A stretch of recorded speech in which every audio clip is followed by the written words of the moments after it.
kita berdoa terlebih dahulu. Berdoa dipersilakan. Berdoa dicukupkan. Recording in Baik, progress. yang terlihat di layar monitor Mbak-mbak, Mas-mas, ini adalah kode presensi hari ini 227897. Silakan Anda isikan presensi ini. Oke, untuk materi hari ini kita akan ya sedikit berbalik, jadi tidak melanjutkan penjelasan mengenai decision tree, tapi kali ini kita membahas terlebih dahulu yang dimaksud dengan KNN atau ya Key Nearest Neighbors. Sebenarnya di materi ini tidak ada di silabus, tetapi ya kami rasa hal ini penting untuk disampaikan. Jadi pada hari ini kita akan membahas mengenai KNN atau Key Nearest Neighbor. Dan ya, untuk materi ini akan mensupport materi-materi yang lain, dan tentang KNN ini ya sangat efektif dalam melakukan klasifikasi maupun regression. Baik, saya rasa di sini rekan-rekan sudah banyak yang menggunakan KNN ya. Untuk hari ini kita akan membahas mengenai KNN. Kalau mungkin nanti ada yang ingin sharing bagaimana pengalaman dari rekan-rekan dalam mengimplementasikan KNN, ya silakan saja, sangat disarankan. Baik, untuk outline dari hari ini, yaitu kita akan membahas tentang konsep dasar dari KNN, kemudian dilanjutkan dengan algoritma dalam menyelesaikan suatu permasalahan dengan KNN, dan selanjutnya yaitu kita akan membahas beberapa kasus tentang KNN. Dan selain itu, kita juga akan membahas tentang tugas yang kemarin tentang decision tree based classification. Kemudian ya untuk pekan depan saya rasa sudah lebih mantap lagi ya untuk melanjutkan pembahasan mengenai decision tree untuk regresi dan juga tentang fuzzy logic. Oke, untuk hari ini sebelum kita membahas lebih jauh tentang KNN, kita akan melakukan kelas balik mengenai distance measures. Sebagaimana yang kita pelajari di pekan-pekan sebelumnya, kalau kita ingin melihat kedekatan suatu data record terhadap data record yang lain, atau mungkin ya persamaan atau perbedaan dari suatu objek seperti itu, kita bisa memanfaatkan yang disebut sebagai distance measures. Ada begitu banyak distance measure yang bisa kita gunakan, beberapa di antaranya yaitu Hamming distance, kemudian Euclidean, Manhattan, Minkowski, cosine, dan lain sebagainya. Ini hanya sebagian dari begitu banyak pengukuran jarak untuk menentukan persamaan atau perbedaan dari objek yang ingin kita observasi. Dan di sini di KNN kita juga akan memanfaatkan yang disebut sebagai distance measures ini. Oke. Kemudian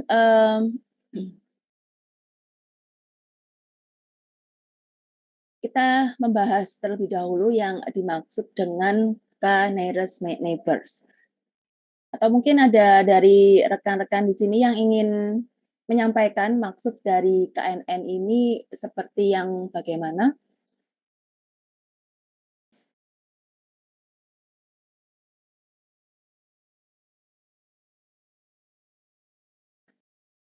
Ada yang belum pernah mengimplementasikan sesuatu dengan KNN?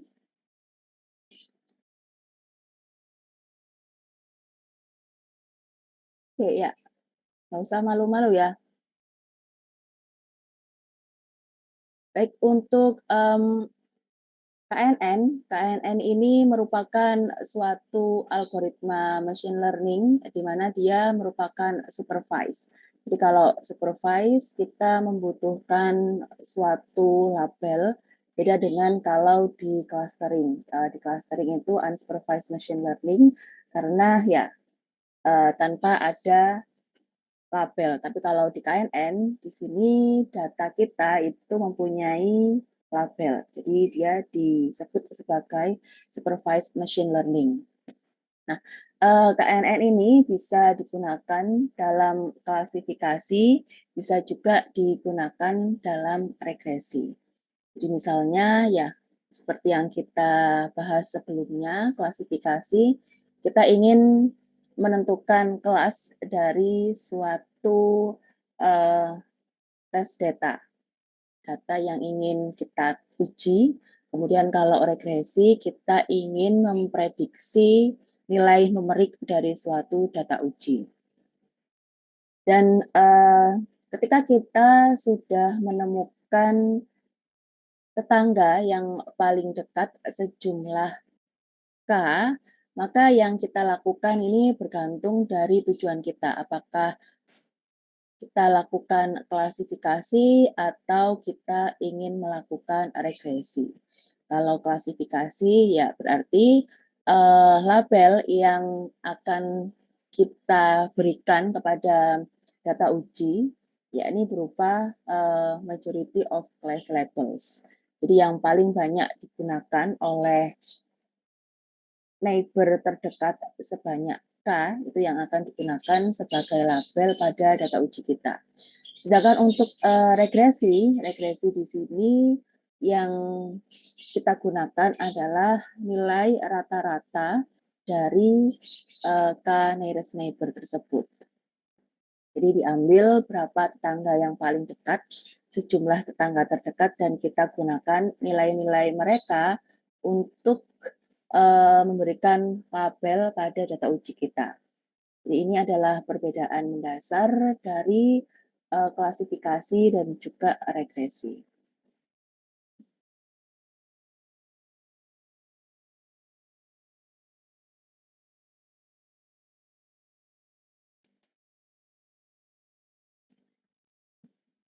Kemudian kalau ya kita lihat di slide ini satu gambaran yang mengilustrasikan tentang KNN, di mana kita mempunyai suatu data uji yang di sini disimbolkan dengan titik berwarna biru.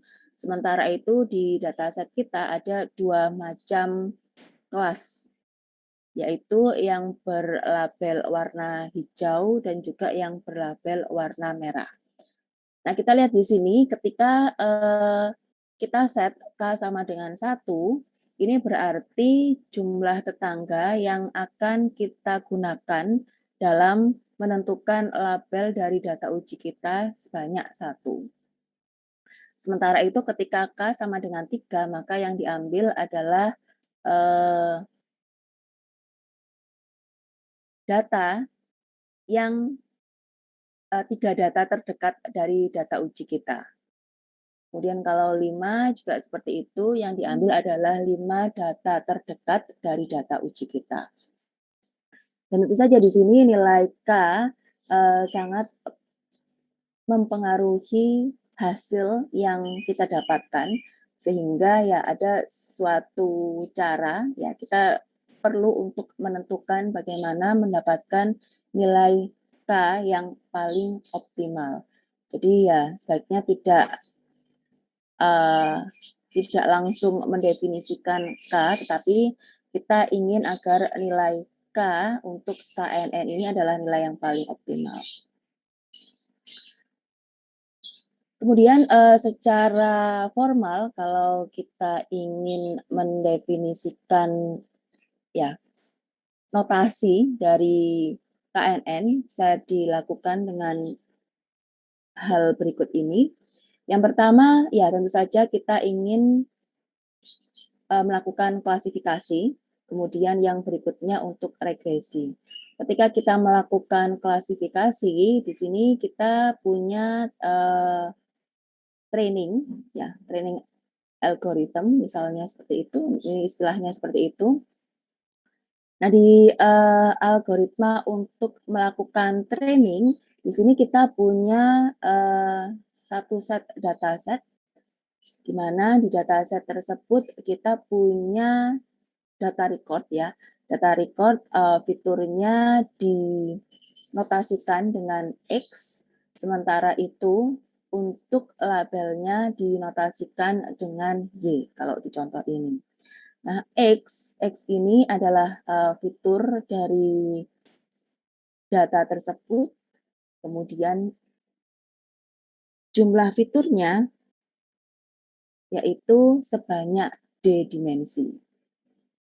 Sementara itu untuk labelnya ya di sini +1 ini menerangkan kalau data itu ya merupakan anggota dari kelas 1. Kalau misalkan bukan anggota dari kelas 1 ya ini penyebutannya kelas -1. Nah, untuk algoritma klasifikasi, apabila kita ingin melakukan klasifikasi dengan memanfaatkan KNN, maka ya notasinya bisa ditulis seperti ini untuk penjabarannya. Bila diberikan suatu contoh XQ, XQ ini adalah data uji kita yang ingin diklasifikasikan. Dan apabila NK dalam kurung X sub key ini merupakan set dari k-nearest neighbor dari X key. Jadi kita punya nearest neighbor dari query tersebut sebanyak NK. Maka label untuk X key yaitu ya label-label yang dimiliki oleh nearest yang terbanyak, oleh neighbor yang paling banyak. Desainnya tandanya yang mana, apakah -1 ataukah +1. Kemudian untuk regresi di sini ya kita masih punya dataset yang terdiri dari fitur beserta dengan labelnya. Ingat, karena untuk KNN ini merupakan algoritma yang merupakan supervised learning. Jadi kita pasti punya label. Untuk regresi yang kita gunakan dalam menentukan label suatu data adalah nilai rata-rata dari N tetangga terdekat. Jadi tetangga terdekat sejumlah N. Itu untuk perbedaan antara klasifikasi dan juga regresi.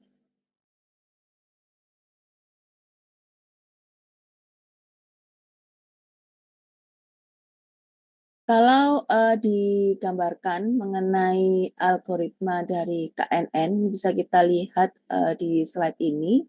Jadi misalkan ya kita punya dua macam kelas di contoh ini, ada kelas A dan juga kelas B.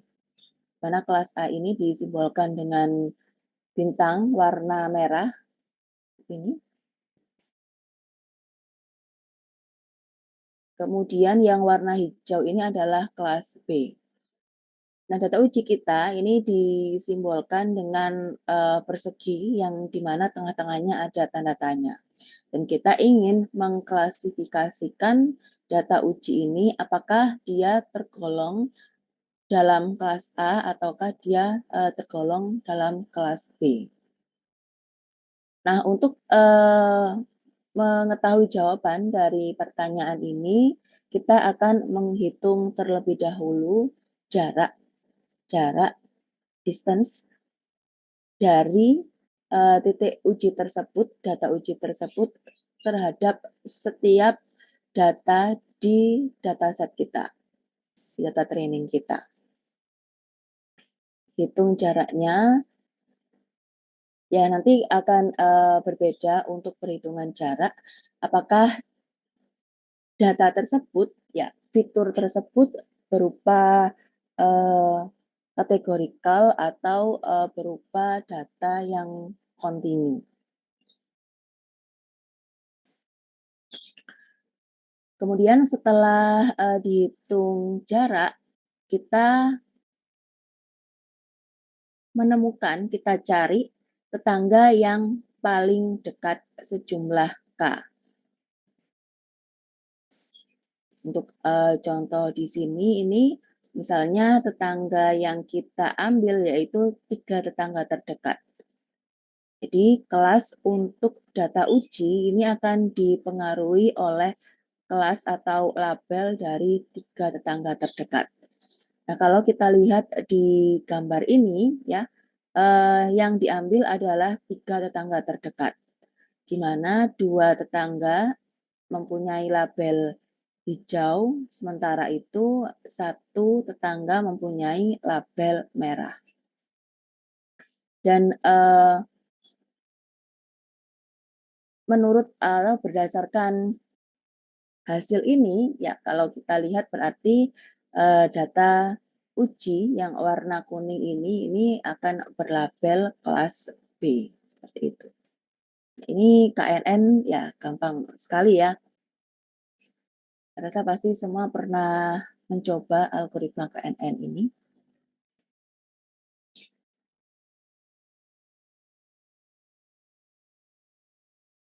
Oke, nah berikutnya yaitu bagaimana cara untuk menemukan nilai K yang paling optimal.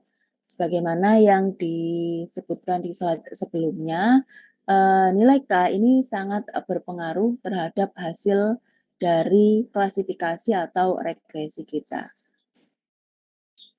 Nah, untuk menentukannya kita ya bisa menggunakan beberapa cara, yaitu kita hitung bagaimana training error, kemudian kita hitung bagaimana validation error, dan juga error untuk misalnya rata-rata error atau rata-rata error dengan akurasi.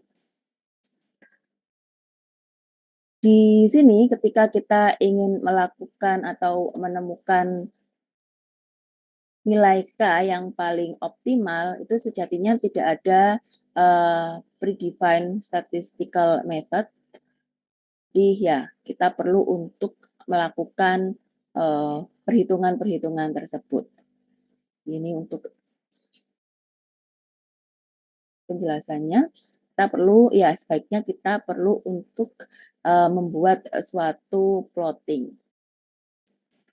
Nah, untuk melakukan plotting dalam penentuan nilai K terbaik, itu kita tidak hanya bergantung dari data yang digunakan untuk training, tetapi ya kita gunakan juga data yang sebagai validasi. Jadi kalau kita melakukan suatu implementasi ingin membuat suatu mesin cerdas, paling tidak kita punya tiga data. Kita partisi data set kita menjadi 3 bagian. Jadi ada bagian yang digunakan untuk training, kemudian ada bagian yang digunakan untuk validasi, dan ada bagian yang digunakan untuk testing, untuk pengujian. Dan untuk data yang digunakan untuk testing ini sebaiknya adalah unseen data. Jadi ya hanya untuk testing saja, tidak digunakan untuk proses validasi yang lain. Proses validasi ini kalau di KNN yaitu contohnya menentukan nilai K. Jadi nilai K ini ya sebaiknya diambil dari data yang termasuk dalam golongan validasi atau validation data ini. Jadi ada data untuk training, data untuk validasi, dan data untuk testing. Penentuan parameter kalau ya selain KNN juga seperti itu, penentuan parameter terbaik itu ya berdasarkan validasi, berdasarkan validation data. Jadi kalau untuk testing ini tidak digunakan dalam menentukan nilai parameter terbaik. Jadi seperti itu. Dan untuk di KNN ini ya sama, jadi kita perlu untuk memisah dataset kita, mempartisi dataset kita ini menjadi 3 bagian. Untuk training, untuk validasi, dan juga untuk testing. Jadi kalau misalkan kita punya publikasi, misalnya ingin mengetes sistem kita, ya baru kita gunakan testing data tersebut. Jadi seperti itu. Nah, di sini adalah perbedaan bagaimana nilai K terhadap data yang digunakan untuk menyeleksi nilai K tersebut. Jadi misalkan seperti ini, yang di sebelah kiri ini adalah training error ketika kita menggunakan nilai K yang bermacam-macam. Kemudian yang di sebelah kanan ini adalah validation error.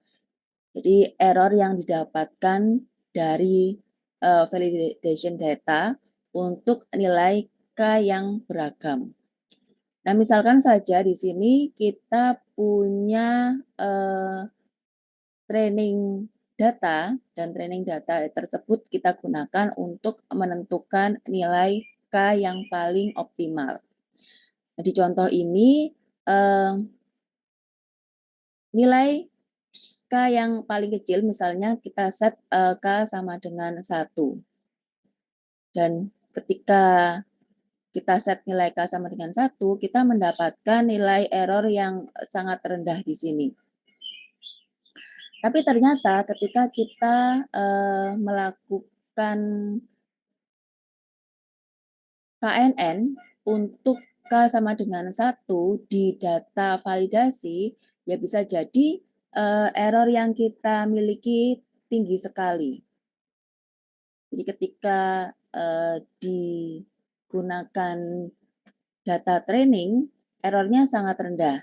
Tetapi ketika nilai K tersebut digunakan pada data validasi, nilainya sangat tinggi errornya. Nah, hal ini terjadi karena ya overfitting. Jadi data kita terlalu fit terhadap data training ini, dan ini ya kurang baik digunakan. Dan yang paling baik di sini adalah ya kita menggunakan data validasi, kemudian kita hitung bagaimana error yang didapatkan dengan nilai K yang berbeda-beda. Dan misalnya di contoh ini ternyata nilai error yang paling rendah adalah di K sama dengan 10. Jadi untuk contoh ini sebaiknya kita gunakan K sama dengan 10 yang berdasar dari validation data, bukan K sama dengan 1 yang berdasar dari training data. Seperti itu untuk deskripsi mengenai bagaimana cara untuk menghasilkan nilai K yang paling optimal.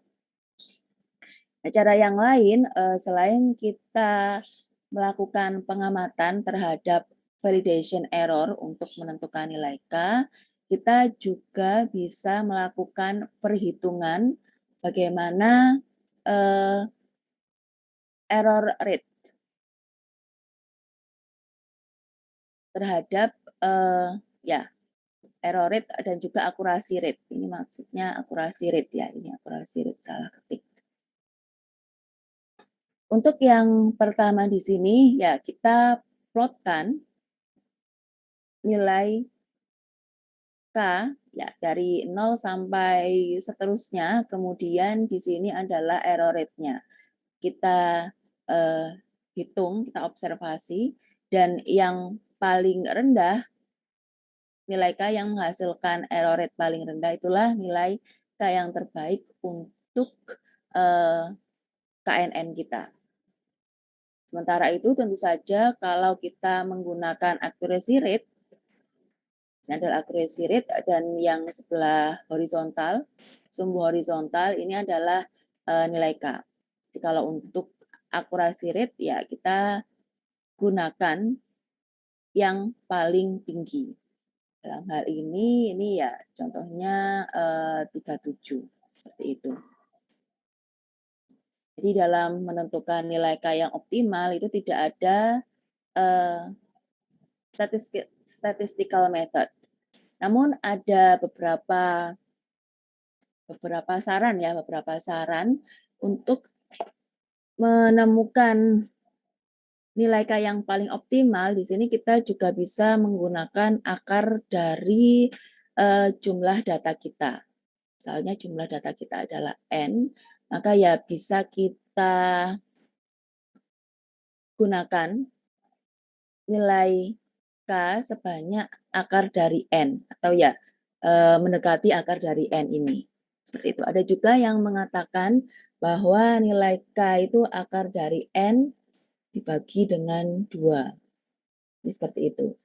Jadi ya ada banyak cara, jadi daripada mungkin menghitung nilai 0 sampai dengan berjuta-juta, misalnya data kita ada sebanyak, ya mungkin miliaran, triliunan data seperti itu. Dan di sini kita bisa menggunakan salah satu cara terlebih dahulu, yaitu akar N, kemudian ya kita gunakan, misalnya di sini adalah setengah dari akar N sampai dengan N. Kita lakukan pencarian nilai K yang paling optimal pada interval tersebut. Jadi seperti itu.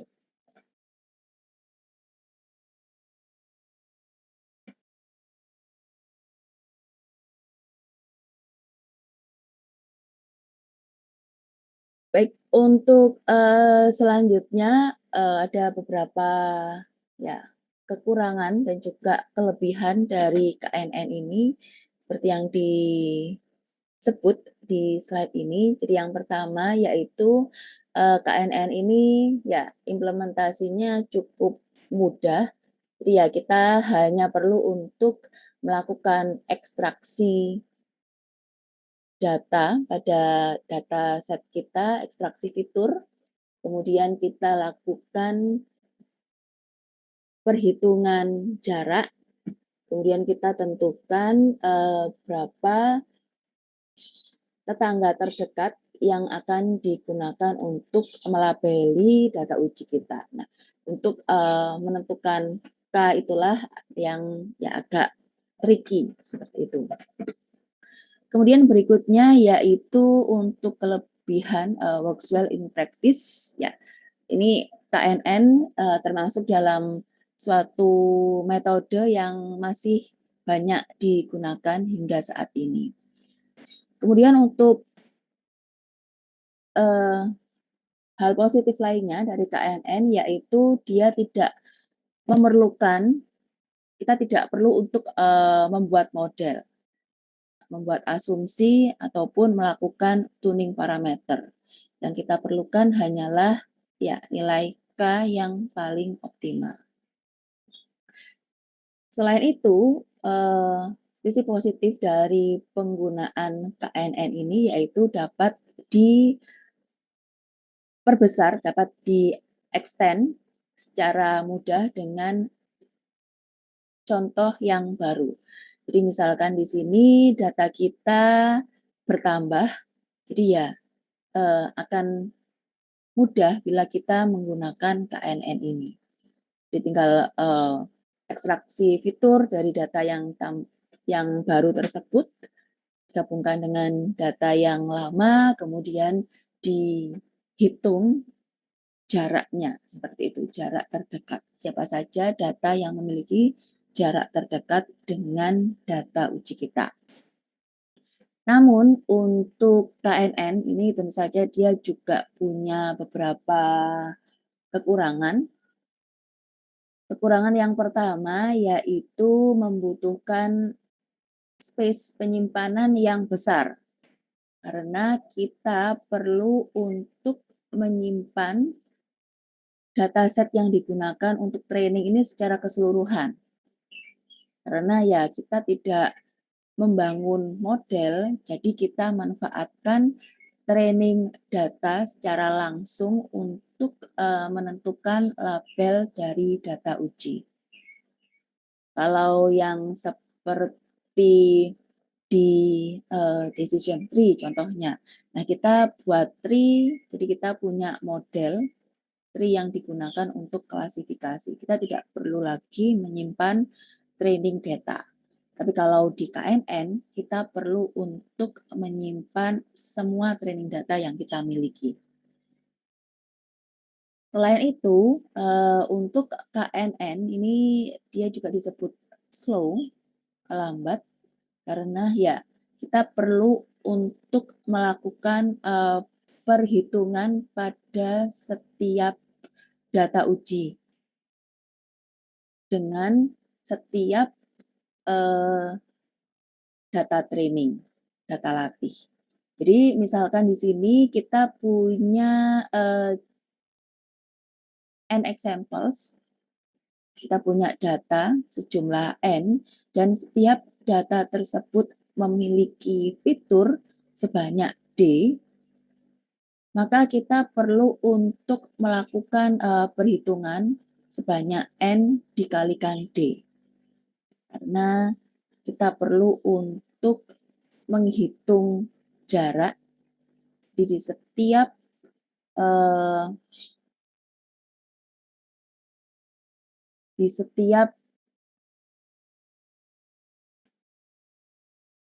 pelabelan untuk data uji, kita perlu untuk ya menghitung jarak dari setiap data di dataset. Begini, dari semua data yang ada di dataset kita perlu untuk melihat data yang paling dekat. Jadi ya di sini kita perlu untuk melakukan N kali D. Kita perlu untuk melakukan pengecekan sebanyak N kali D, jadi big O-nya ini adalah N kali D. Dan kekurangan lain dari KNN yaitu di sini ada curse of dimensionality. Di semakin banyak fitur yang kita gunakan, maka akan menambah kompleksitas dari metode yang kita miliki. Karena ya, balik lagi di sini, ini kompleksitasnya yaitu N kali D. Jadi semakin tinggi nilai D, maka ya kompleksitasnya akan semakin besar. Jadi ini untuk kelebihan dan juga kekurangan dari KNN. Nah, di sini ada yang ingin ditanyakan atau ada yang ingin sharing mengenai pengalamannya menggunakan KNN?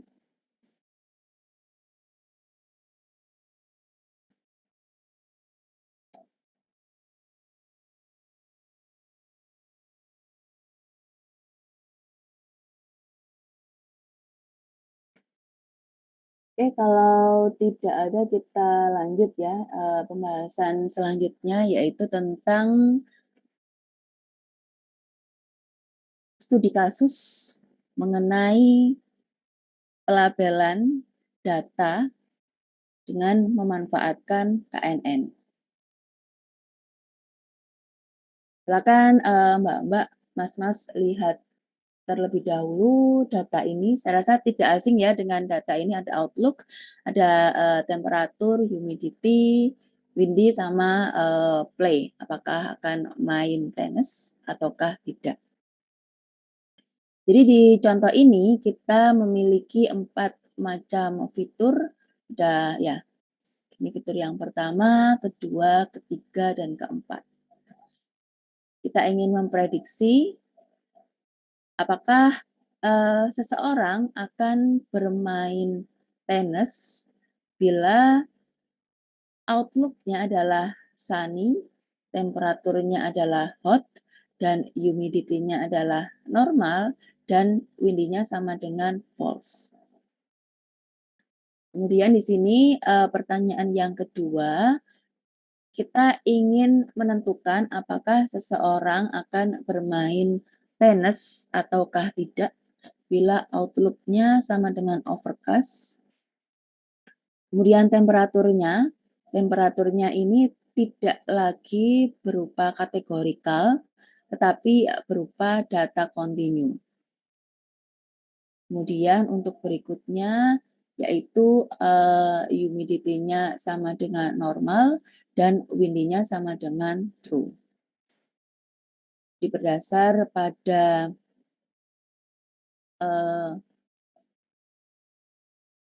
training data ini, kita ingin mendapatkan jawaban untuk 2 permasalahan, permasalahan A dan permasalahan B.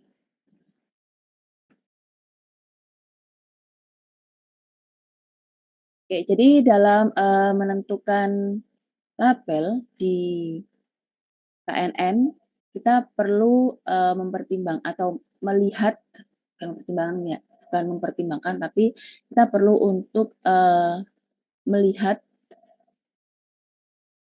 tipe dari setiap atribut kita. Apakah atribut tersebut kategorikal ataukah atribut tersebut adalah data kontinu. Jadi akan kita lihat bagaimana perbedaan untuk menyelesaikan 2 hal ini. Yang pertama di sini adalah ya kita ingin menyelesaikan data uji ini. X sama dengan sunny, hot, normal, false. Kita ingin mengetahui apakah data uji ini, ya, seseorang dengan data uji seperti ini, dengan kondisi outlook-nya sama dengan sunny, temperaturnya sama dengan hot, dan seterusnya, akan bermain tenis ataukah tidak.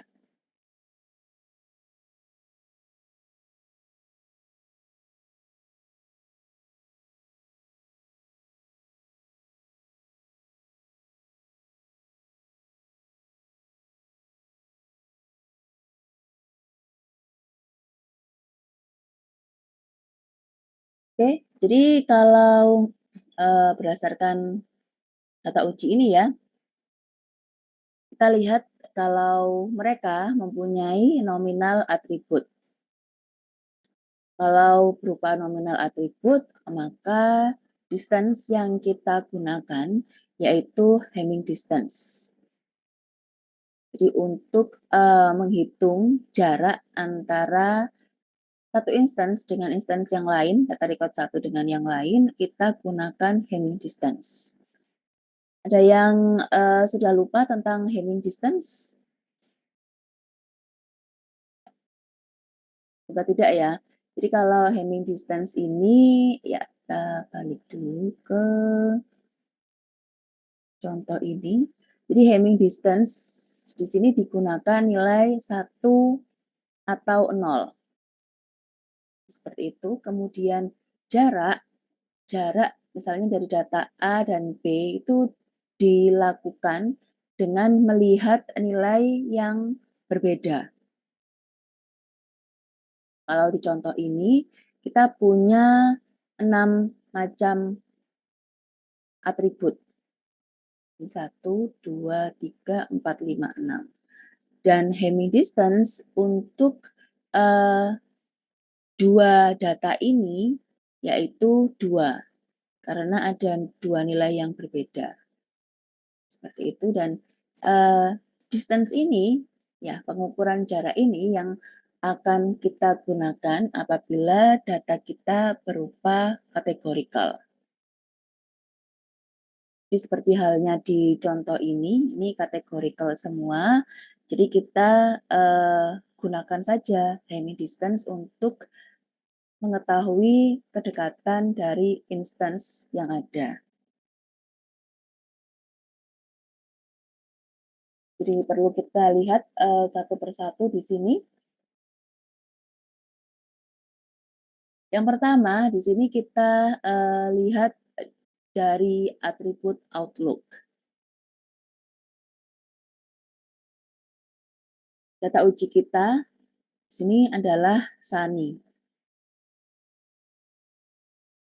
Jadi setiap instance, setiap data record yang nilainya Sunny, maka kita tulis 0. Kan di sini Sunny sama-sama Sunny, jadi 0.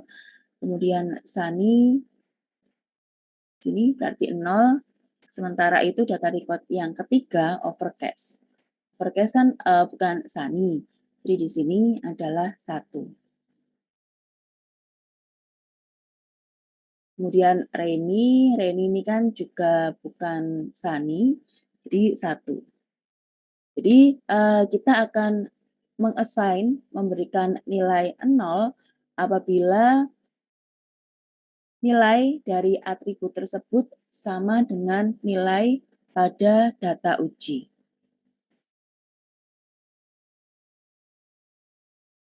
Kita lihat di sini ada 5, berapa ini? 1, 2, 3, 4, 5. Ya, ada 5 Sunny. Jadi di tabel yang kita miliki di sini, tabel baru, ada 5 baris yang bernilai 0. 1, 2, 3, 4, 5. Apa nilainya 0? Karena sama-sama Sunny. Oke ya. Kemudian ya setelah kita lakukan pengecekan pada atribut Outlook, selanjutnya kita lihat pada atribut selanjutnya, yakni di sini temperatur.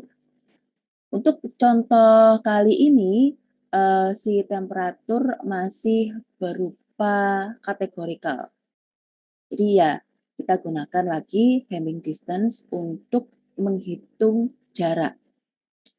Kita lihat lagi di sini, ini adalah hot. Jadi semua data record yang nilainya hot, maka di tabel yang baru ini kita assign dengan nilai 0. Kita lihat di sini hot 1, 2, 3, 4. Ada 4. Maka di tabel yang sebelah kanan ada 4 yang bernilai 0. Untuk yang lain dia bernilai 1. Kenapa? Karena ya temperaturnya bukan hot. Seperti itu. Kemudian untuk yang selanjutnya kita sudah mengecek Outlook, sudah mengecek temperatur. Berikutnya adalah humidity.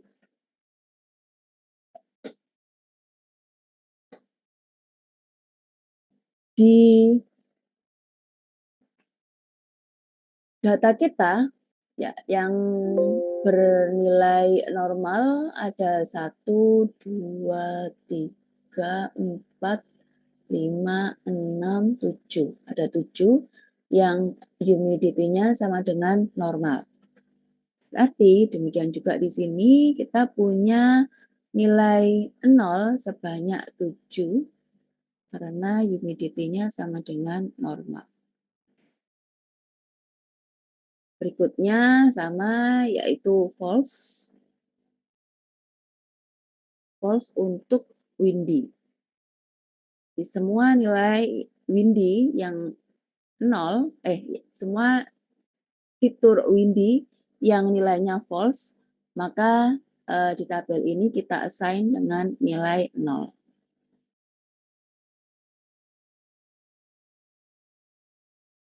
Ya, ini ya saya rasa nggak ada masalah ya.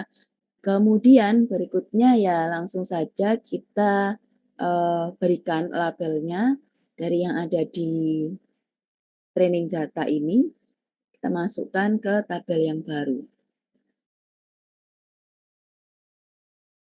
Berikutnya kita hitung total distance-nya, kita hitung jarak berdasarkan Hamming distance pada setiap atribut. Tinggal menambahkan saja di sini. Untuk yang pertama misalnya, sini ada 0, 0, 1, 0. Berarti jarak dari jarak antara data record yang pertama ini dengan data uji ini sebesar 1. Kemudian berikutnya kalau untuk membaca, cara membacanya tabel ini untuk jarak data record yang kedua terhadap data uji ini sebesar 2. Dari mana? Dari sini 1 ditambah 1. Dan seterusnya sampai dengan data uji yang sampai dengan data di training kita yang paling akhir. Kita hitung jarak antara data uji ini dengan setiap data di training data kita. Jadi ini adalah jaraknya yang didapat dari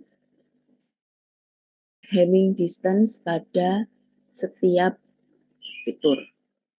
Jadi seperti itu.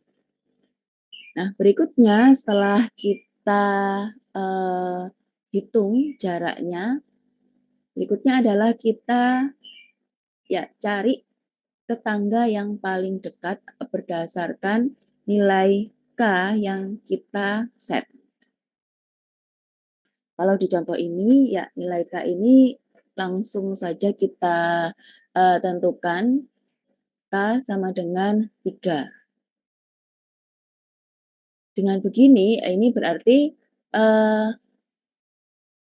label yang akan kita berikan pada data uji ini berdasar pada label dari 3 tetangga terdekat.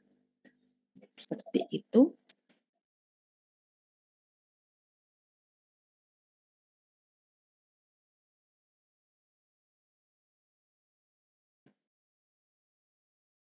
Berarti kalau kita lihat pada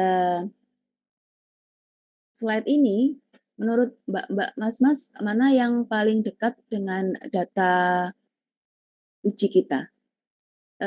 Data record yang ada di baris keberapa?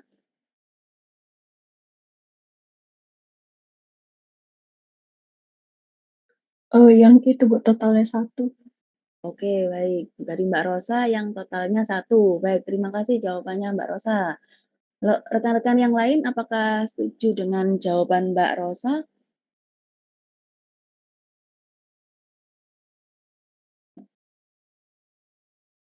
Gak ada yang setuju?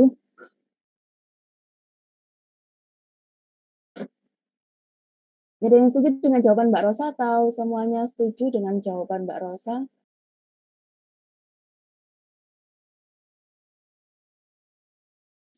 Setuju Bu. Baik ya, ini setuju semua ya. saya kira sudah diwakili dengan 3 rekan-rekan.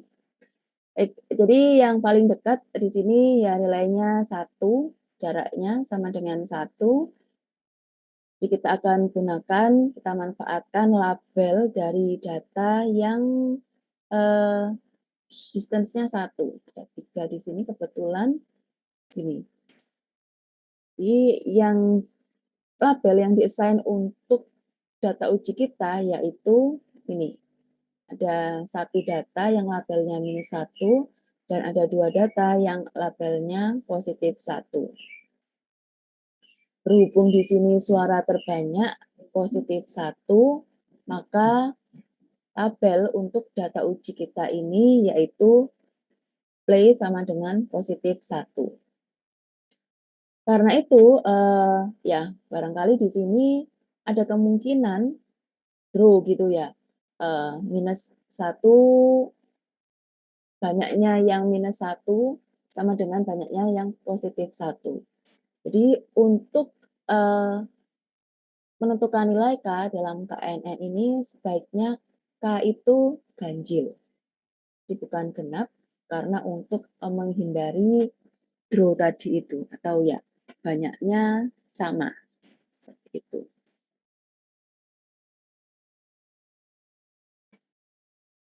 Jadi kalau di contoh ini, ya ini termasuk ke dalam kelas +1 karena ada 2 data, 2 dibanding 1, jadi yang menang adalah 2.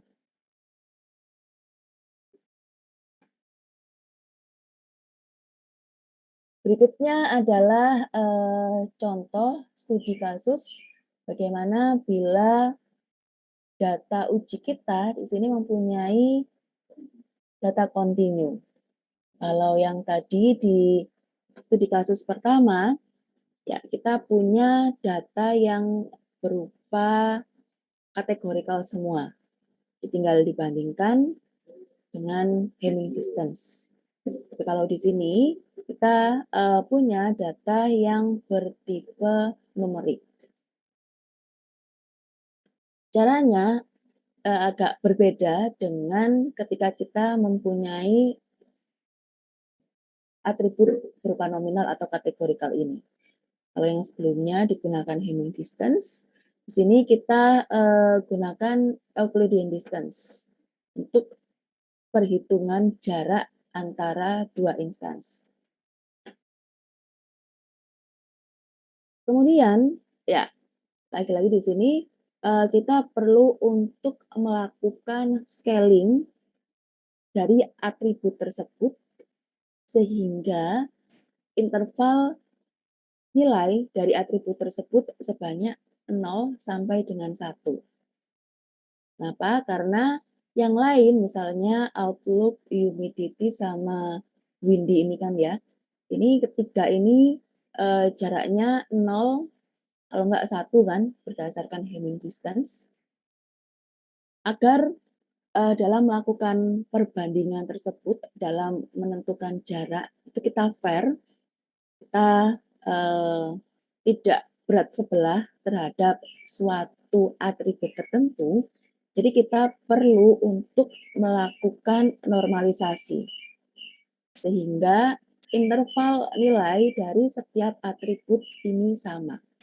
Jadi kalau di Outlook, ini nilainya kalau nggak 0 sama 1. Berarti kan dia ada di interval 0, 1 gini ya. Demikian juga untuk atribut yang bertipe numerik. Jadi kita perlu untuk melakukan normalisasi terlebih dahulu sehingga nilainya berada pada interval 0 sampai 1. Tapi yang kategorikal ini mempunyai interval yang sama dengan numerikal. Lalu misalnya tanpa normalisasi, misalnya langsung saja seperti ini ya, 102, 105 dan kita kurangkan, berarti akan ada ketidakseimbangan dalam mengukur jarak nantinya, di mana jarak akan didominasi oleh atribut temperatur ini.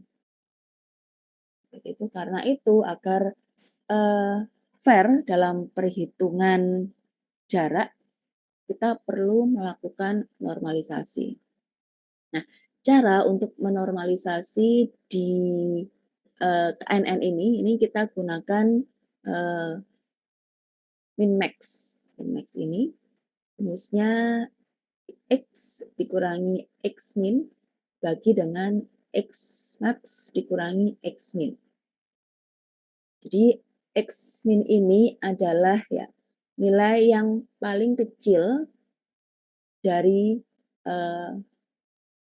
data yang kita miliki. Sedangkan X max ini kebalikan dari nilai terkecil ya, nilai terbesar.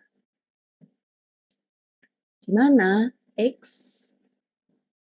ini adalah setiap temperatur di data training kita, dalam contoh ini, dikurangi dengan 98.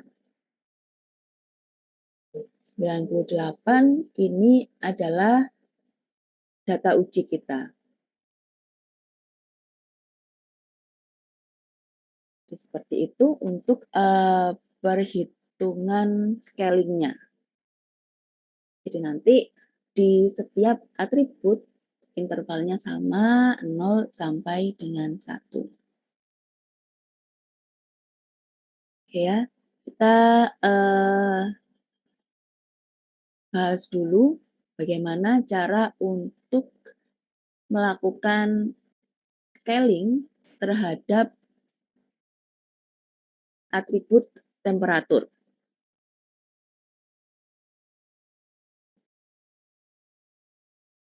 Ini untuk data temperatur.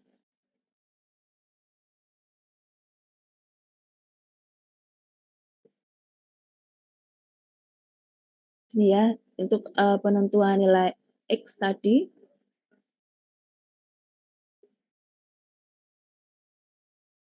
-2 dikurangi 98, ini nilai X-nya. Kemudian 105 dikurangi 98 dan seterusnya.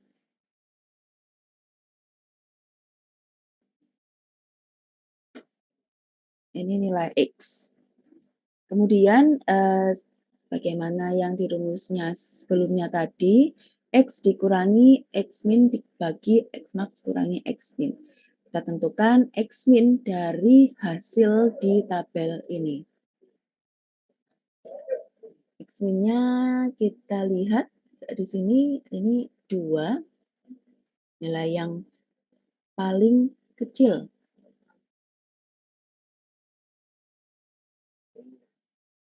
Kemudian yang paling besar yaitu 33.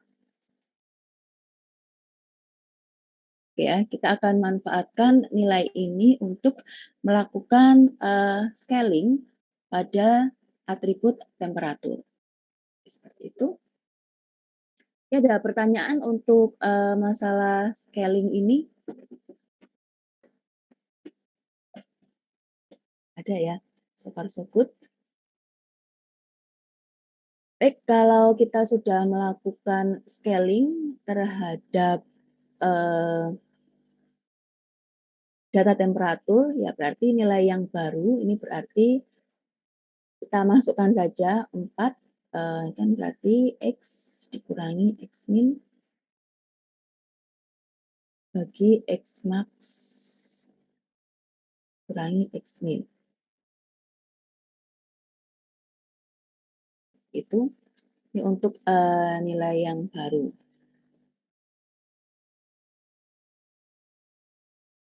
Berikutnya, ya seperti sebelumnya,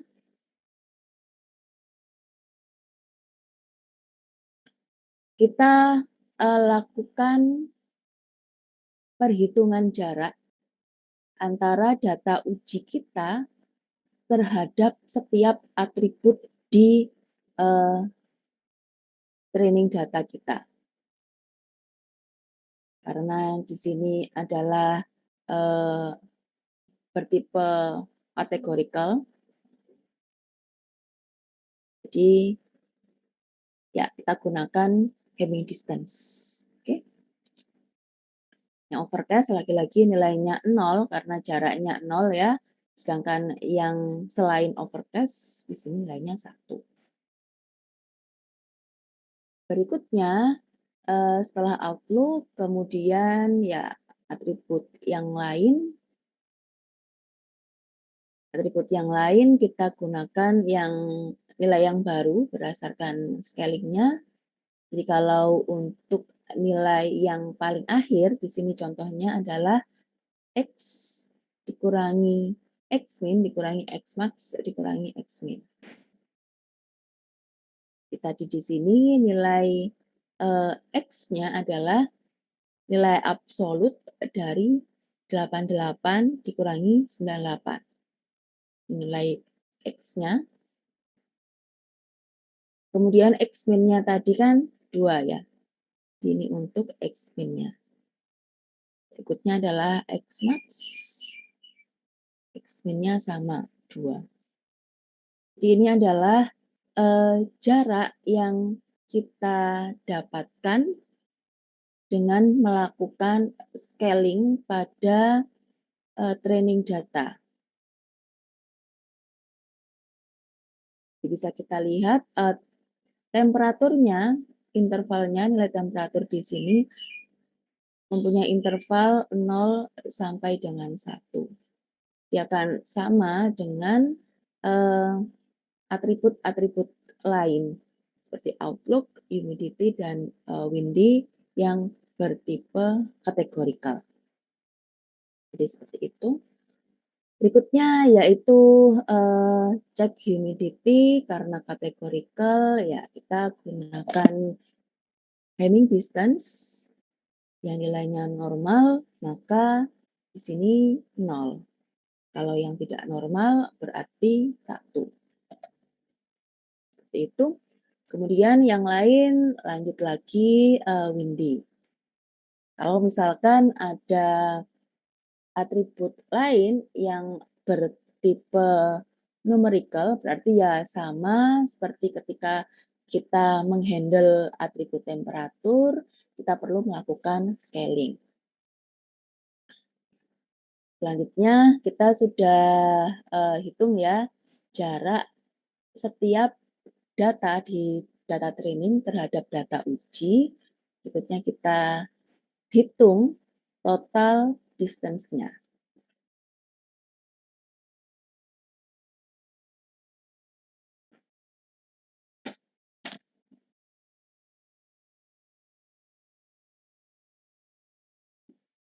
Nah, untuk total distance ini ya cuma nambahkan saja dari distance-distance yang ada. Jadi misalkan di sini untuk temperatur, maaf, untuk yang awal, oh ya maaf ini belum saya tambahkan ya, ini tambahkan 1 ya. Jadi kalau untuk yang total distance berarti outlook ditambah temperatur, ditambah humidity, ditambah windy. Jadi ini totalnya 1 tambah 1 tambah 0,0645 tambah 1 ini harusnya 3 ya. Nanti akan saya koreksi 3,0645. Kemudian untuk yang berikutnya di sini jarak data record yang kedua berarti 2,0163. Oke, akan saya benahi sekarang saja daripada nanti bingung.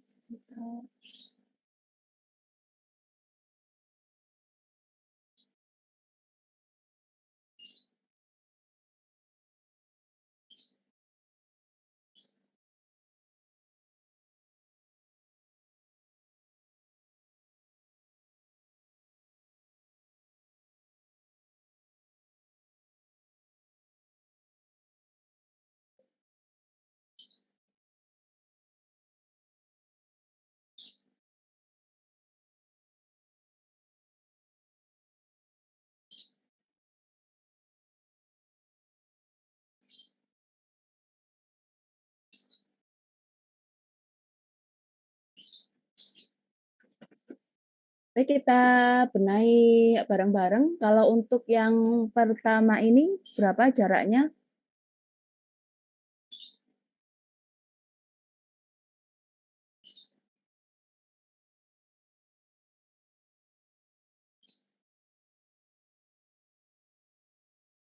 Yang pertama jaraknya berapa? 1 ditambah 0,0645 ditambah 1 ditambah 1, maka ini menjadi 3 ya, 3,0645. Sementara itu yang kedua, berarti menjadi ini, tambahkan, berarti 2,1613.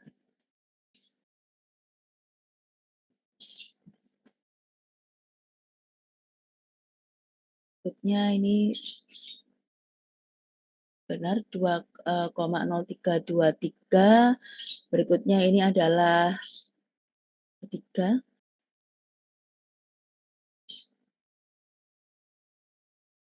Ini adalah 2,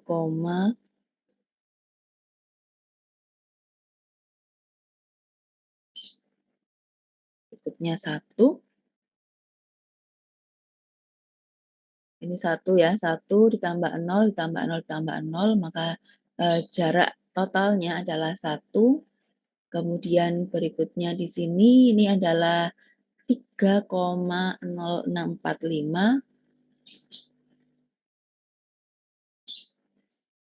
Nya 2,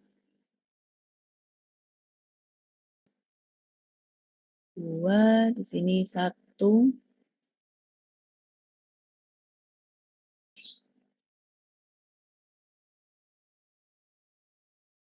Satu, sini adalah 1 dan berikutnya adalah 2,2581.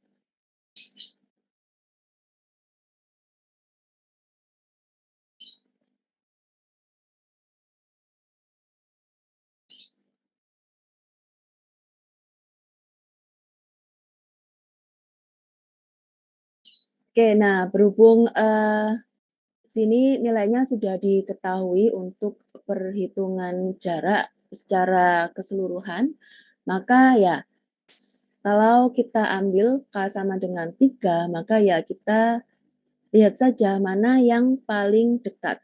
3 data record yang jaraknya paling kecil. Dalam hal ini yang pertama, kemudian yang kedua, dan berikutnya sini. Ini jarak yang paling kecil, 3 data yang memiliki jarak paling dekat dengan data uji kita. Karena itu, kita akan memanfaatkan label mereka untuk menentukan label dari data uji kita. Kalau misalnya yang kita lakukan adalah regresi, maka yang kita gunakan di sini adalah rata-rata dari label di 3 data ini. Seperti itu untuk perbedaan antara regresi dan klasifikasi. Baik, untuk contoh ini mudah saja ya, ini yang positif 1 ketiga-tiganya, tanpa ada yang minus 1. Maka dengan demikian keputusan untuk data uji ini yaitu play sama dengan positif 1. Seperti itu untuk contoh yang kedua. Apakah ada pertanyaan sejauh ini Mbak, Mas, silakan.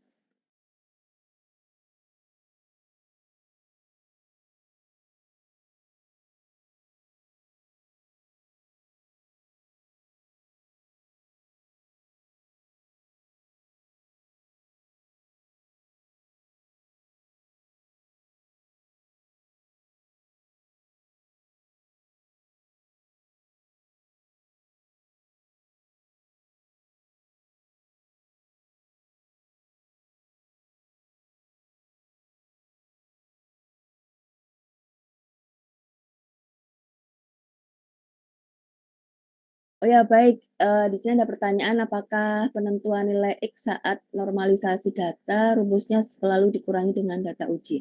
Baik, jadi kalau normalisasi ini banyak sekali ya ragamnya, kalau yang, contoh tadi itu kita gunakan min-max dengan, dikurangi dengan data uji. Ada begitu banyak cara untuk melakukan normalisasi. Seanda eksplorasi selain, cara yang sebelumnya tadi itu. Jadi ya, yang ingin kita lakukan di KNN ini yaitu kita ingin membuat agar interval data kita itu 0 sampai 1 sebagaimana interval dari eh, atribut yang bertipe kategorikal. Jadi seperti itu. Ada begitu banyak normalisasi data, caranya ada begitu banyak, ya bisa kita gunakan salah satunya bergantung dari karakteristik data karena ada bisa jadi satu cara untuk melakukan normalisasi itu akan kurang efektif terhadap data misalnya normalisasi A itu efektif untuk data kita, tapi kalau kita lakukan normalisasi B untuk data kita itu performanya menjadi kurang bagus, jadi seperti itu. Iya, kalau kita ingin melakukan suatu pembuatan mesin cerdas, ya salah satu hal yang bisa mempengaruhi performa kita adalah bagaimana kita melakukan normalisasi data. Jadi seperti itu ya sangat berpengaruh terhadap performa. Jadi ya lagi-lagi perlu untuk melakukan uji coba sebanyak mungkin untuk mendapatkan ide atau mendapatkan pengetahuan mana yang paling baik digunakan untuk menyelesaikan permasalahan kita. Seperti itu.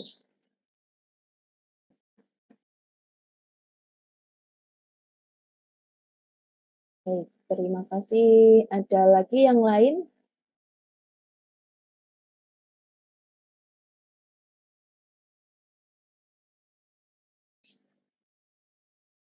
Baik, kalau tidak ada ya untuk hari ini demikian. Jadi kita tidak ada PR untuk hari ini karena seperti yang disebutkan di pekan yang lalu ya, bagi rekan-rekan yang ingin memperbaiki tugas-tugas yang sebelumnya, silakan saja ditunggu sampai tanggal 10 Oktober 2021. Oke, nanti ini kita lanjut membahas tugas yang pekan kemarin ya tentang decision tree untuk klasifikasi. Kemudian untuk ETS, evaluasi tengah semester, kita akan melakukannya di perkuliahan pekan ke-9 dan itu akan berbarengan dengan kelas-kelas yang lain. Jadi ya ETS-nya barengan di pekan ke-9. Jadi untuk agenda kita, kita akan menyelesaikan sampai dengan fuzzy logic hingga di minggu ke-8. Jadi kalau ada mbak-mbak, mas-mas yang bingung terhadap suatu hal yang kita bahas di perkuliahan ini, silakan saja disampaikan dan untuk pekan ini silakan Anda gunakan untuk belajar dari materi yang sudah digunakan dan kalau ada pertanyaan bisa kita bahas di pertemuan pekan ke-7 dan pekan ke-8. Seperti itu. Apakah ada pertanyaan? Oke, kemudian untuk final project-nya di pekan ke-16 ya demonya. Mungkin 16 kalau tidak 17. Kemudian untuk pekan ke-10 silakan Anda selesaikan, nggak selesaikan sih, silakan Anda tentukan topiknya seperti itu. Untuk topiknya akan saya berikan spreadsheet di My ITS Classroom. Di pekan ini akan saya berikan spreadsheet. Silakan Anda tulis nama kelompok dan juga rencana topik yang ingin Anda selesaikan. Dan tidak harus pekan ini selesai, itu nanti akan kami tunggu sampai dengan pekan ke-10. Jadi ya, siapapun kalau sudah punya anggota kelompok, sudah punya topik, atau mungkin sudah punya topik tapi belum punya anggota kelompok atau sebaliknya, ya silakan saja Anda tulis informasi tersebut di spreadsheet yang akan saya berikan linknya di My ITS Classroom di kuliah pekan ini. Seperti itu. Mungkin ada yang ingin disampaikan atau ada yang ingin ditanyakan, silakan.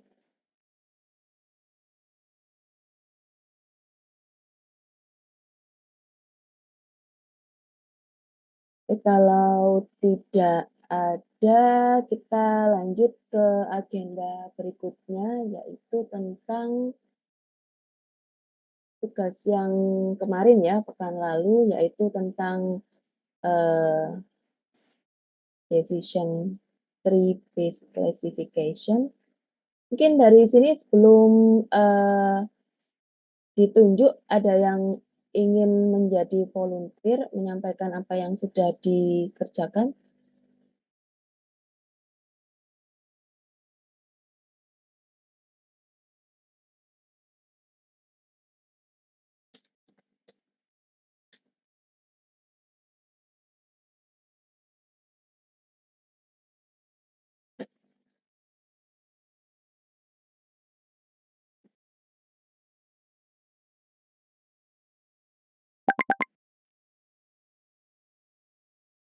Oke, mau jadi volunteer? Kalau perlu ditunjuk?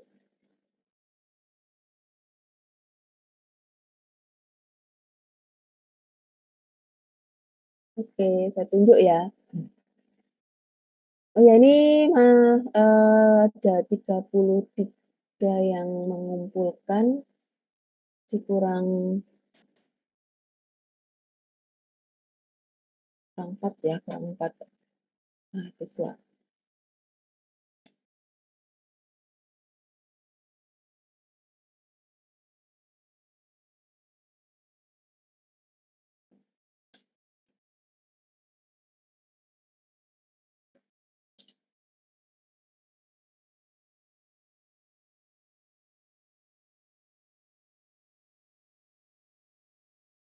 Oke, ada yang nomor sekarang tanggal 8, ada yang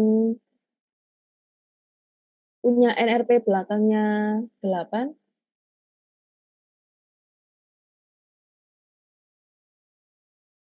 Oke, ini ada Mbak Nurul Izatil Ulum. Hadir Mbak Nurul? Hadir, Bu. Oh ya, silakan Mbak. Bisa sebentar saya share screen-nya dulu. Ya, silakan Mbak disampaikan bagaimana pekerjaannya Mbak. Siapa panggilannya, Mbak Nurul atau Mbak Iza atau bagaimana? Nurul, Bu. Oh ya, silakan Mbak Nurul. Ya, sebentar. Ya, kalau mungkin ada rekan-rekan yang ingin menyampaikan, mungkin ada yang punya pendapat lain selain yang disampaikan Mbak Nurul, silakan saja menyampaikan.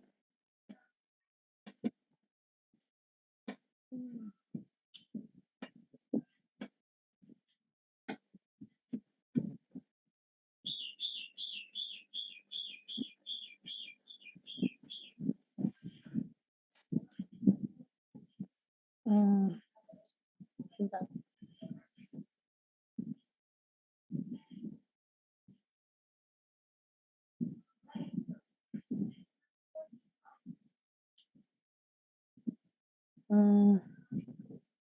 Apa sudah terlihat? Oh ya, sudah Mbak, silakan. Oh ya, jadi saya kemarin untuk tugas kemarin menggunakan metode yang Gini Index. Jadi saya pertama menemukan Gini Indexnya untuk Outlook, temperatur, humidity, wine, sama age. Kemudian setelah dihitung dari berapa jumlah yes, no-nya, dan totalnya, dihitung per itemnya, lalu dikalkulasikan. Kemudian saya juga menggunakan metode multi-way dan two-way split. Kemudian di akhir saya perbandingkan dari semua Gini indeksnya, dari outlook, temperatur, humidity, wine, age, dan yang metode two-way split. Kemudian diambil dengan fitur nilai indeks yang terkecil sebagai root node-nya. Kemudian langkah yang kedua, saya karena yang sudah ketemu paling kecil adalah outlook. Kemudian yang kedua, saya karena outlook mempunyai tiga pilihan kalau nggak salah, itu sunny, terus rain, terus sama overcast. Nah, dari data yang overcast itu hasilnya sudah pasti yes, makanya yang perlu dicari adalah outlook yang sunny. Kemudian outlook sunny itu dilihat dari temperatur, humidity, wine, dan age. Semuanya dicari, kemudian dibandingkan, kemudian diambil yang perbandingan Gini indeksnya yang paling kecil. Maka dia akan menjadi leaf node-nya. Kemudian dari sini tuh, dari humidity kan paling kecil humidity. Kemudian humidity dilihat dia kalau high pasti no, sedangkan kalau normal dia pasti yes. Setelah ketemu satu itunya, berarti tinggal yang bagian yang kanan, bagian yang untuk outlook rain. Yang outlook rain juga sama, dicari dari seluruh fitur Gini indeksnya berapa, kemudian dibandingkan. Setelah dibandingkan, ketemu kalau yang paling kecil adalah yang wine. Nah, dari yang wine ini juga bisa dilihat kalau dia yes, kalau yes semua itu kalau dia weak, sedangkan kalau no semua itu strong. Jadi kemungkinan bentuk ilustrasinya adalah pada langkah pertama itu seperti ini. Jadi karena yang pertama ketemu root node-nya itu adalah outlook, sedangkan outlook punya 3 cabang, yaitu sunny, overcast, rain. Overcast tadi sudah pasti yes. Kemudian dari langkah kedua ketemu dari humidity. Dari humidity ada high dan normal. High-nya pasti no, normalnya pasti yes. Kemudian yang langkah terakhir yaitu langkah ketiga, untuk yang rain ketemu dari adalah wine. Terus kalau weak itu pasti yes, dengan strong itu pasti no. Ya, itu. Paham ya saya seperti itu, Bu. Oke, baik. Terima kasih, Mbak Nurul. Yang lain bagaimana? Ada yang berbeda jawabannya dengan Mbak Nurul?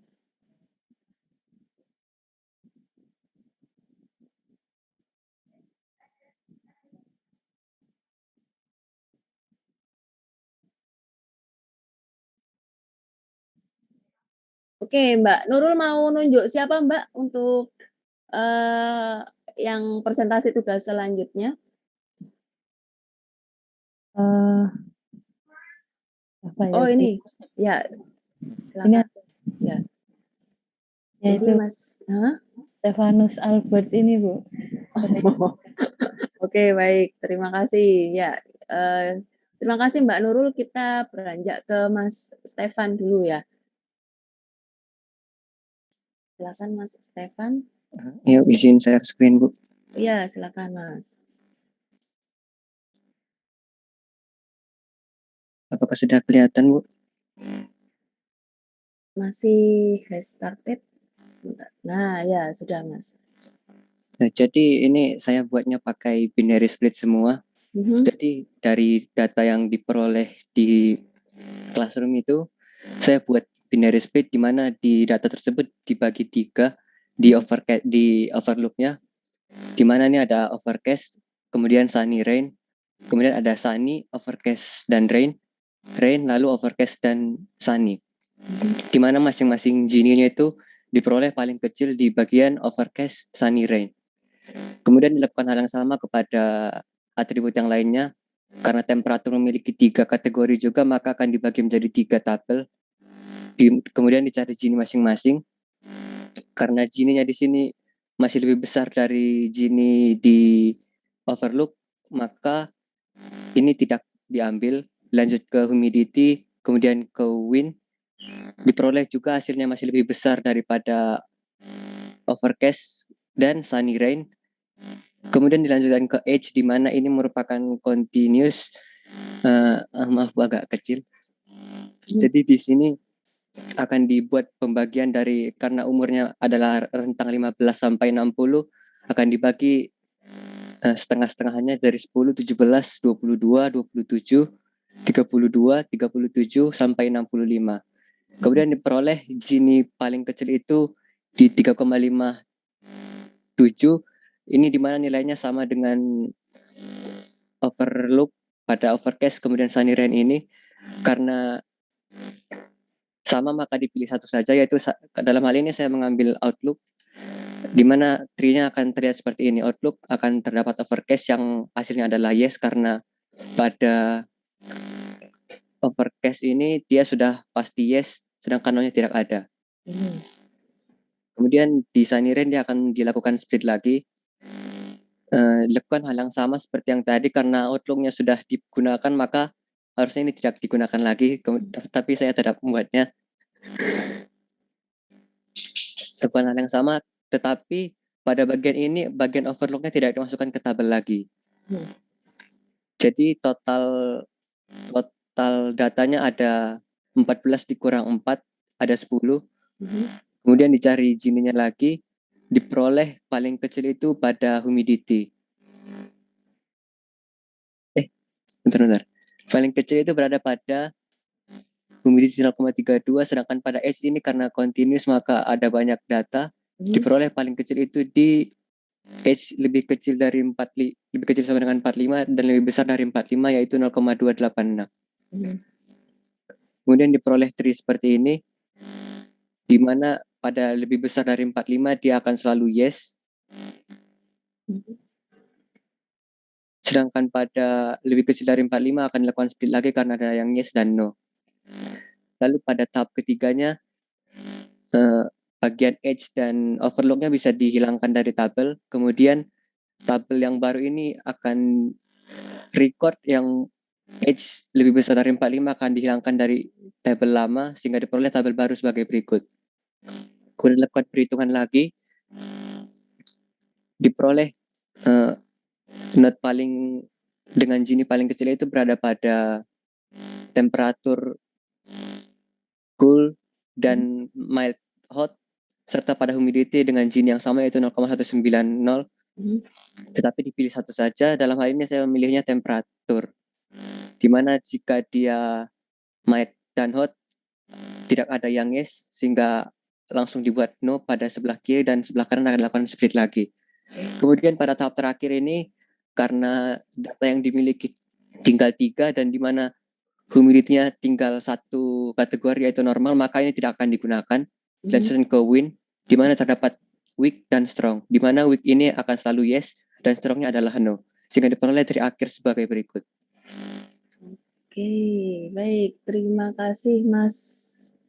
Siapa panggilannya? Stefan? Ya. Kosim.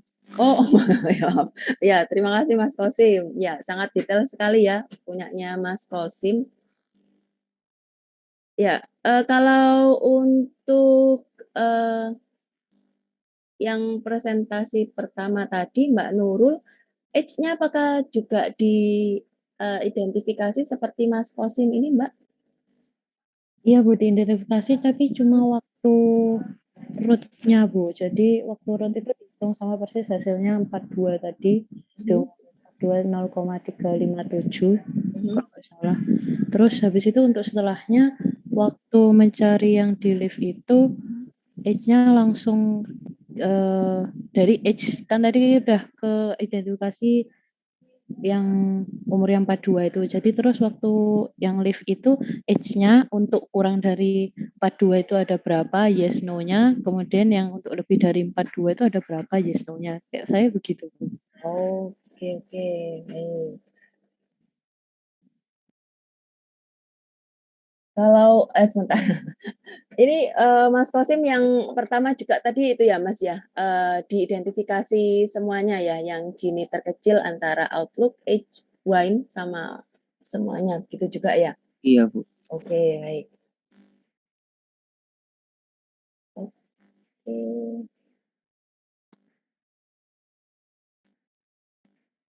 Izin stop share, Bu. Oh iya, silakan Mas Kosim, terima kasih. Ada Mas Kosim, itu juga tadi Mbak Nurul ya. Hitungannya ya kita lihat bareng-bareng tadi.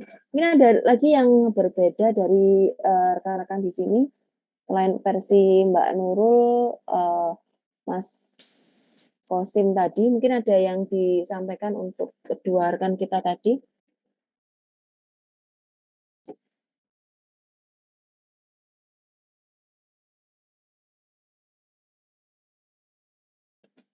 Iya, kita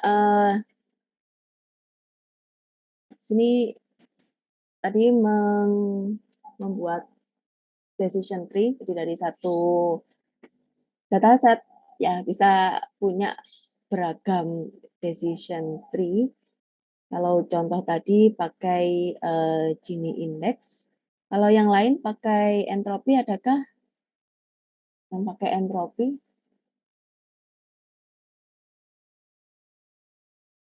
Tahu semuanya pakai Gini index? Saya pakai entropi, Bu. Oh ya, silakan Mbak Rara. Izin share screen ya, Bu. Ya, silakan.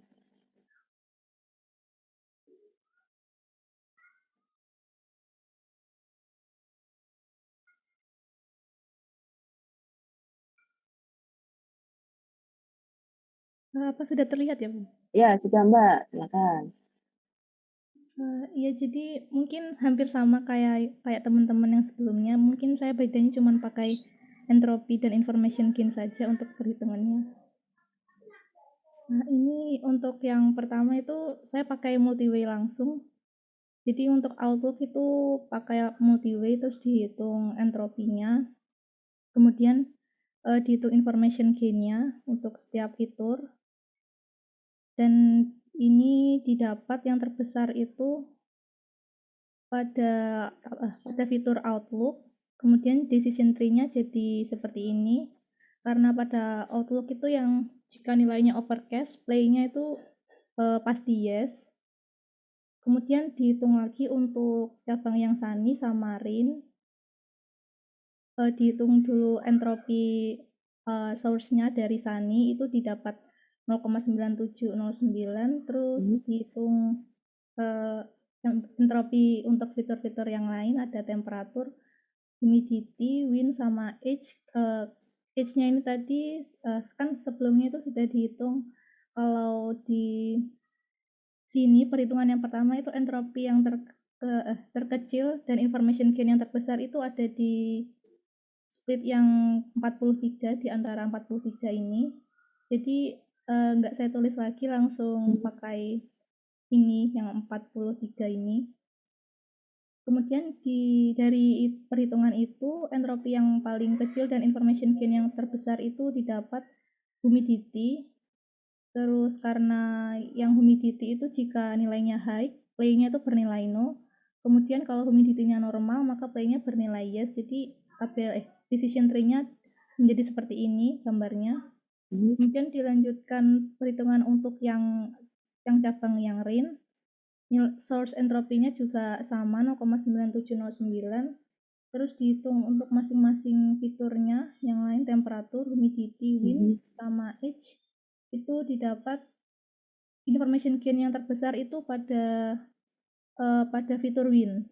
Kemudian kalau fitur wind-nya sama dengan strong, play-nya itu nilainya sama dengan no. Kemudian kalau wind-nya itu sama dengan weak, nilai play-nya itu yes. Jadi decision tree-nya seperti ini. Oke, baik. Terima kasih Mbak Rara. Ini tadi pakai multiway seperti Mbak Nurul ya? Iya, Bu. Ya, ini kalau multiway versi Mbak Rara dengan pakai entropi dan information gain seperti ini. Terus kalau Mbak Nurul tadi pakai Gini index. Terus kalau Mas Kosim dicoba-coba antara itu ya tadi binary ya, yang two way split itu tadi ya. Kalau sebentar, Mas Kosim tadi juga coba multi way juga Mas Kosim atau coba yang binary Mas? Saya semuanya pakai yang binary, Bu. Oh, pakai binary. Oke, baik. Terima kasih. Ya, itu tadi ada berbagai macam versi. Ya, kalau untuk saran saya sebaiknya ya dicoba juga multi-way dan juga binary, kemudian dibandingkan yang paling bagus yang mana. Mungkin pakai Gini index, mungkin berdasar Gini index, bisa juga berdasar entropi, seperti itu. Ya, tapi bisa kita lihat ya kalau berbeda pembagiannya seperti Mbak Rara dan Mbak Nurul sama-sama pakai multi-way, satunya pakai entropi, satunya pakai Gini, hasilnya sama. Tampilannya seperti ini ya Mbak Nurul tadi kalau saya nggak salah ingat. Terus ya Mbak. Seperti itu. Oke, baik. Terima kasih jawabannya. Terus Mas Kosim tadi pakai yang two-way split seperti itu. Jadi ya kita bisa punya beragam decision tree untuk satu data yang sama. Ya, perbedaan itu dikarenakan splittingnya yang berbeda. Baik, mungkin ada lagi. Terima kasih Mbak Rara. Iya, Bu. Terima kasih, Bu. Ini izin stop share ya. Oh ya, silakan.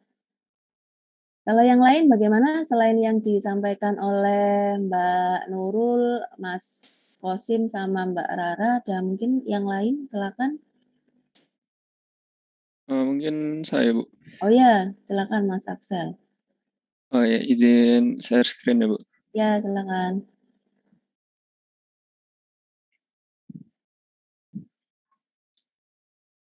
Ini apa udah terlihat, Bu? Oh ya, sudah Mas. Bisa diperbesar Mas tampilannya? Oke. Ya, jadi di sini tuh saya tuh nyoba pakai yang pertama ini pakai binary. Terus didapat Gini itu 0,342 untuk yang Outlook ini. Terus saya juga nyoba buat binary yang yang pertama itu saya nyobanya itu yang multi-way dibagi langsung jadi 3, jadi Outlook, Sunny sama Rain. Terus Gini itu dapat 0,342 ini. Terus saya itu nyoba yang dibagi jadi binary. Dibagi overcast, Sunny, Rain. Karena di sini tuh saya mikirnya overcast itu udah pasti Gini-nya paling minimal, jadi saya nggak nyoba overcast-nya itu digabung sama fitur yang lain. Jadi langsung dia dites sendiri gitu. Karena Gini-nya udah pasti paling minimalnya itu 0. Terus kalau dengan binary itu didapat 0,357. Kalau multi itu 0,342, jadi saya langsung ambil pakai yang multi-way karena udah lebih kecil. Ya, untuk pertama itu langsung ambil Outlook yang multi-way. Terus dari Sunny itu saya juga nyoba pertama itu nyobanya langsung di multi-way kalau tidak salah. Nah ya, langsung di multi-way di sini. Ada buat temperatur nyobanya itu ada hot, mild dan cool. Didapat Gini-nya itu kalau multi-way itu 0,2. Terus saya juga hitung entropinya juga buat yang Sunny atau dari parent yang Sunny ini. Dari Sunny itu saya ngitung yang temperatur yang tadi. Terus didapat entropi atau gain-nya itu 0,57 untuk multi-way temperatur. Terus saya nyoba untuk kalau misalkan temperaturnya dijadiin binary. Hot, mild, dan cool di sini. Saya langsung hitung itu Gini-nya 0,264, tapi ketika multi-way itu 0,2. Jadi di sini itu saya langsung mutusin kalau lebih bagus pakai multi-way langsung. Dan di gain-nya juga itu lebih besar kalau yang multi-way. Itu saya dapat 0,57. untuk temperatur multi-way, tapi kalau untuk yang binary itu dapat 0,48. Ya jelas yang multi-way lebih gede. Jadi saya ambil yang temperatur multi-way untuk setelah Sunny. Nah, terus saya hitung lagi buat yang humidity. Sunny, selanjutnya humidity. Nah, di sini tuh saya nyoba karena cuma ada 2, jadi langsung binary. Di sini tuh didapat Gini-nya 0, lalu gain-nya 0,97. Nah, kalau dibandingkan dengan yang Sunny lalu temperatur itu sudah lebih bagus yang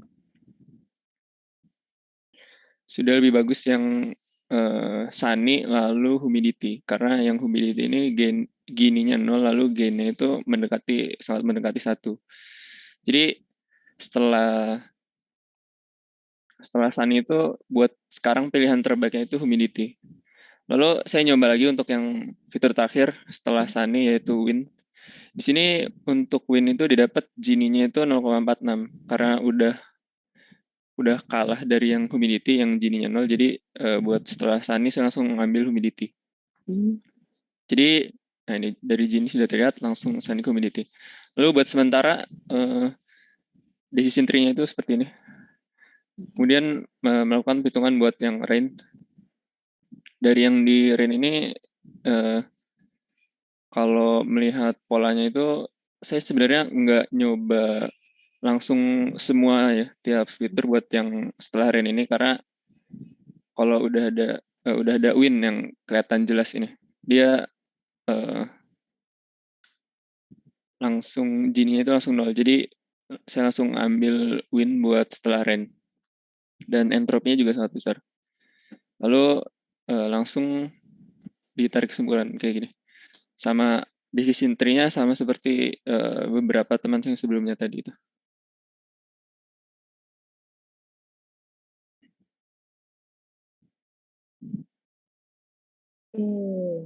Ini seperti yang tadi ya Mbak Nurul, terus Mbak Rara tadi ya Mas, atau beda ya? Iya Bu, sama Bu, decision tree. Oke, baik.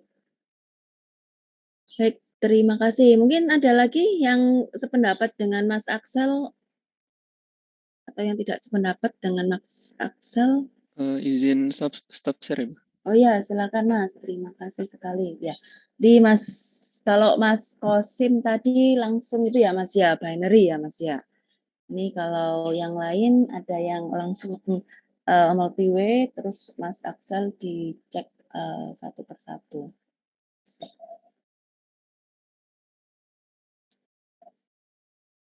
Ya, kalau kita lihat ya, seperti yang disampaikan tadi bisa berbeda-beda, terus ya memang ada yang lebih baik dibanding dengan yang lain, yaitu dengan cara nyoba satu persatu segala kemungkinan yang ada untuk mendapatkan hasil yang paling baik itu yang digunakan sebagai node yang mana, seperti itu.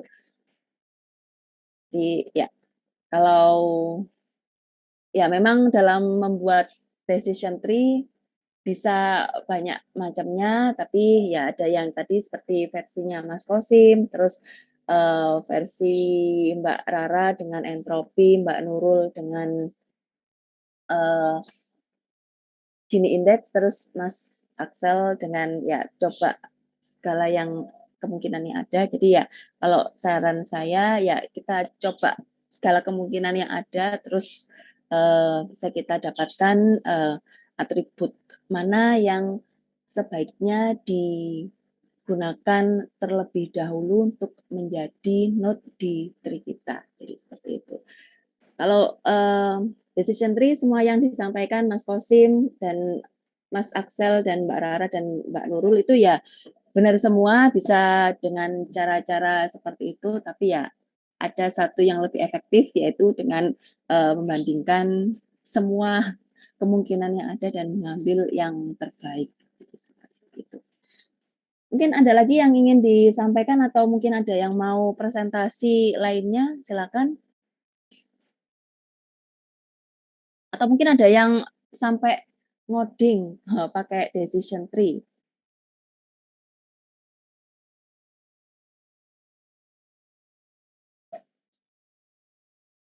Oke, nggak ada yang sampai ngoding, nyoba codingan decision tree untuk apa PR yang kemarin.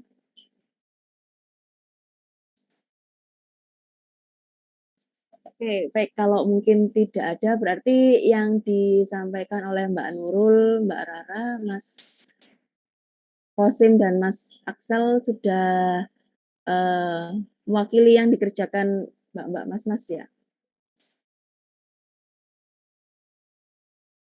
Oh ya, kemudian ini untuk fitur Edge ya. Tadi ya seumpama fitur Edge. Jadi kalau fitur Edge itu belum, ya ini saya bacakan ada pertanyaan. Untuk fitur Edge, apakah perlu dihitung ulang setiap iterasi atau bagaimana? Baik, kalau misalkan fitur Edge itu belum pernah digunakan sebagai node, maka ya kita perlu untuk melakukan eksplorasi terhadap nilai Gini atau entropi information gain untuk fitur tersebut. Seperti itu.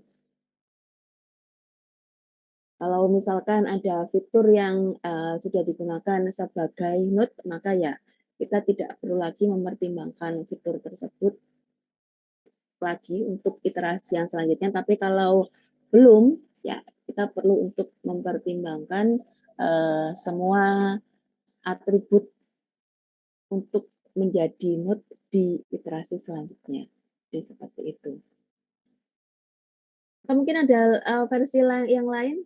Silakan saja, kita di sini diskusi bareng-bareng, jangan khawatir, takut atau malu, silakan saja.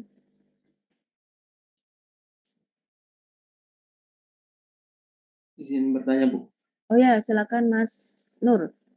Iya, kalau yang perhitungan Gini indeksnya didapat 2 fitur sama, itu cara milihnya gimana? Oh, salah satu saja, Mas. Salah satu saja. Ya. Salah satu saja. Terima kasih, Bu. Baik, terima kasih. Atau ya kadang-kadang ada juga yang menerapkan threshold seperti itu. Jadi kalau lebih dari berapa record data, dia yang akan digunakan terlebih dahulu, juga ada seperti itu. Kemudian ada juga yang tidak, kalau misalkan tidak ada threshold, minimal data record yang digunakan, jadi ya bebas. Tapi kalau ada yang menggunakan data record sejumlah tertentu, maka ya itu yang akan digunakan. Itu misalkan semakin banyak jumlah data record yang dimiliki oleh atribut tersebut, maka dia yang akan digunakan terlebih dahulu. Atribut tersebut yang akan digunakan terlebih dahulu. Begitu.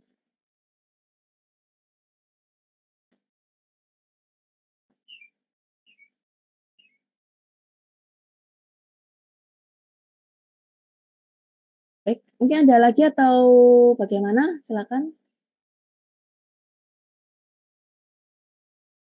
Oke, ada ya. Kalau tidak ada, ya mungkin bisa kita cukupkan ya kuliah kita hari ini. Tidak ada PR. Kemudian kalau ada yang ingin memperbaiki, silakan dikumpulkan sebelum tanggal 10. Tapi tentu saja yang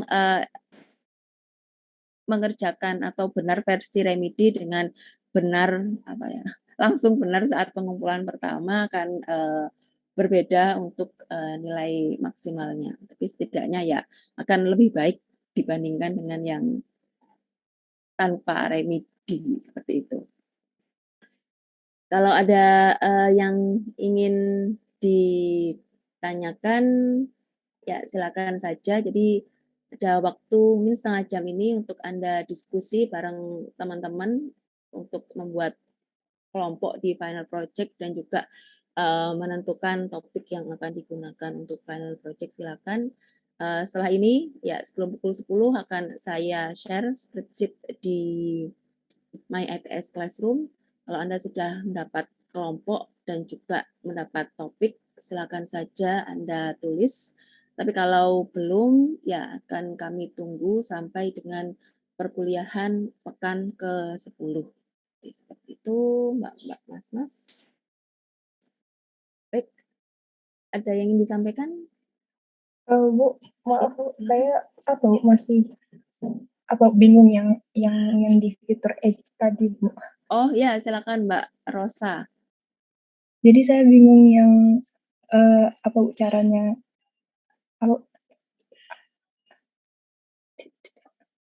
caranya Mbak Nurul atau yang lain itu Bu, yang dibandingkan satu-satu.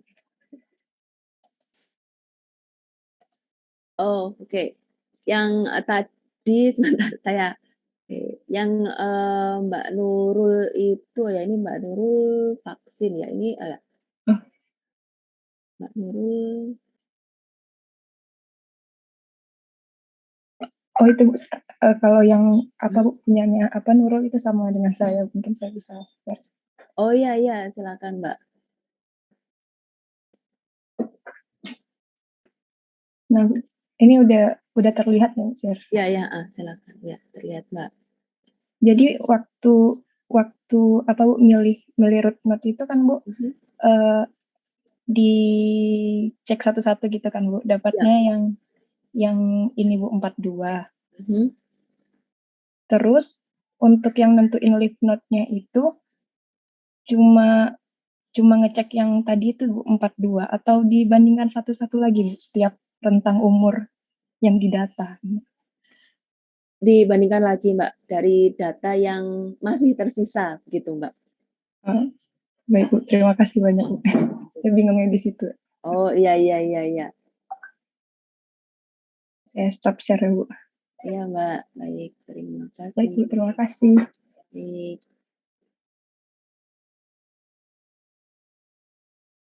Oke, mungkin ada lagi yang lain?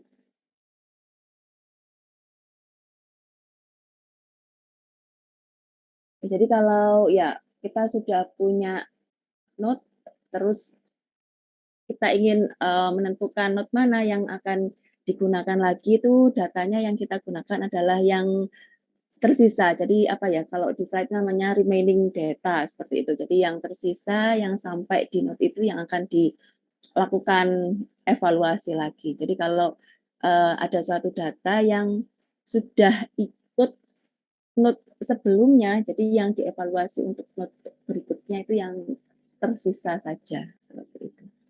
Data-data yang tersisa saja. Yang misalnya kan nyabang terus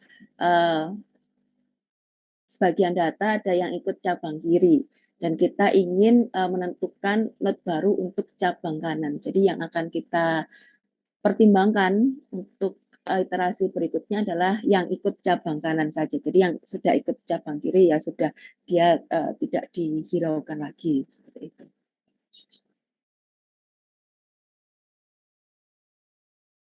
Baik, ada lagi yang ingin disampaikan? Oke, kalau oh ya, PPT hari ini akan saya share. Baik, ya akan saya share. Jadi akan saya share PPT dan juga spreadsheet. Baik, terima kasih sudah diingatkan. Kalau tidak ada, bisa saya cukupkan ya untuk perkuliahan kita hari ini. Kalau mungkin ada pertanyaan, silakan saja disampaikan Japri, tidak apa-apa. Sebelum kita akhiri, mari kita tutup dengan doa. Berdoa dipersilakan.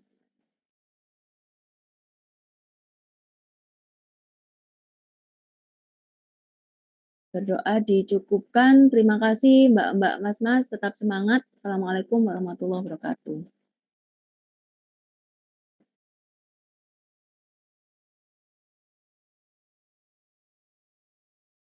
Record